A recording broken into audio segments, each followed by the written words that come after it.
A ver, todos tenemos un número en la muñeca, ¿verdad? La frecuencia cardíaca. Pero, ¿de dónde viene realmente? La historia que hay detrás es, bueno, mucho más grande y sorprendente de lo que parece. Vamos a desentrañar cómo ese simple dato pasó de ser una curiosidad a una de las métricas más importantes de nuestro tiempo.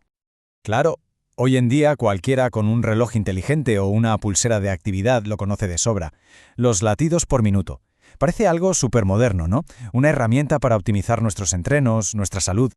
Pero, aquí viene lo bueno.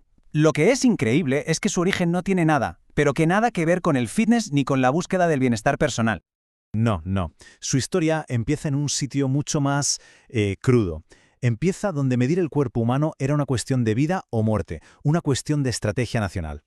Y con eso entramos en la primera gran era de esta historia. Una época en la que el cuerpo humano se veía, bueno, como un motor. Una máquina que tenía que optimizarse al máximo, ya fuera para la guerra o para la fábrica. Y si miramos esta cronología se ve clarísimo. La Primera Guerra Mundial de repente crea esa urgencia. Hay que saber qué soldados son los más resistentes. ¿Y qué pasa justo después? Pues que esa misma lógica salta de las trincheras a las fábricas. Todo esto va creciendo hasta que aparecen instituciones como el famoso laboratorio de la fatiga de Harvard y se crean test estandarizados. Todo para medir la capacidad de ese motor humano. Claro, los científicos de la época se encontraron con un problemón. Una pregunta clave. A ver, ¿cómo se mide de verdad la resistencia? ¿Cuál es el indicador real de que un cuerpo está en forma y puede aguantar lo que le echen? Y lo primero que pensaron, lo más lógico, pues resultó que no era así. No, la clave no estaba en lo rápido que el corazón podía latir, en su potencia máxima. El verdadero bombazo, la idea que lo cambió todo, fue darse cuenta de que la clave no estaba en el esfuerzo, estaba en la calma. La verdadera medida de la eficiencia de un sistema era la velocidad con la que volvía a su estado normal, a su estado de reposo. Y de ahí, de esa idea, nació el concepto de recuperación de la frecuencia cardíaca. Y ojo, porque esto se convirtió en el estándar de oro para evaluar la condición física de soldados, de obreros. La lógica era aplastante. Un corazón que se recupera rápido es un motor eficiente, que está listo mucho antes para el siguiente esfuerzo. Y bueno, se acaban las guerras mundiales, pero la competición no para.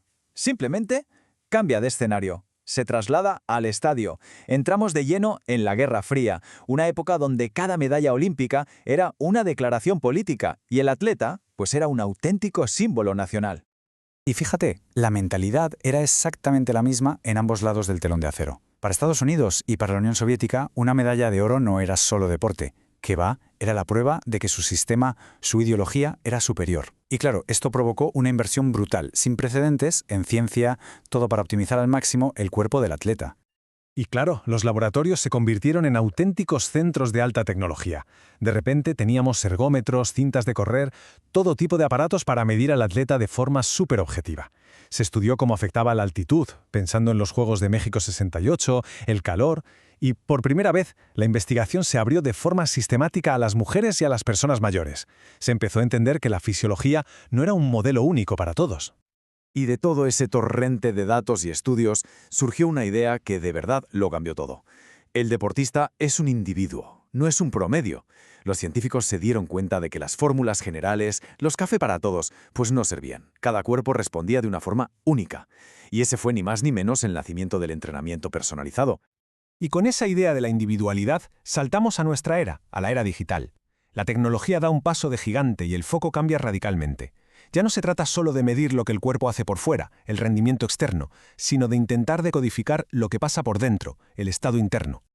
Y este cambio es fundamental. El juego ya no era medir cuánto se puede correr o cuánto se puede levantar. El juego pasó a ser entender si hoy es un buen día para intentarlo. La pregunta clave ya no era ¿cuál es tu máximo?, sino ¿estás de verdad preparado para entrenar? Y claro, para responder a esa nueva pregunta hacía falta una nueva métrica.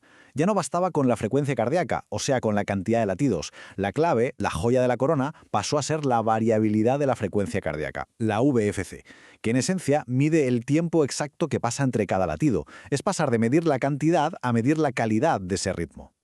Y es que esta métrica, la VFC, es como una ventana directa al estado real del cuerpo. Nos dice el nivel de fatiga, el estado de estrés, nos dice si el sistema nervioso está en modo lucha o huida o si está en modo descanso y recuperación. En definitiva, nos chiva si estamos listos para el siguiente desafío o si por el contrario, toca levantar el pie del acelerador. Bueno, pues ha llegado el momento de atar todos los cabos, de ver el viaje completo, desde aquel soldado en una trinchera hasta el flujo constante de datos que somos hoy en día. Y es que este viaje es una transformación radical. Si lo pensamos, primero el cuerpo era un recurso vital en la guerra, luego pasó a ser un trabajador eficiente en la fábrica, después se convirtió en un símbolo nacional durante la Guerra Fría, y hoy, en la era digital, somos un ecosistema de datos. Así que ese número que vemos en la muñeca cada día, no es solo un dato sin más, no es una cifra aislada. Es el legado de un siglo entero de historia. Detrás de ese número están las guerras, las revoluciones industriales, las competiciones geopolíticas. Es la herencia de miles de científicos que se dejaron la piel intentando descifrar los secretos del motor humano. Y todo esto, claro, nos deja con una pregunta final que es fascinante. Ahora que podemos medirlo casi todo, no solo los latidos, sino el sueño, el estrés, la respiración, ¿qué nuevas historias contarán nuestros datos sobre nosotros en el futuro? ¿Qué nos dirán sobre lo que significa ser humano?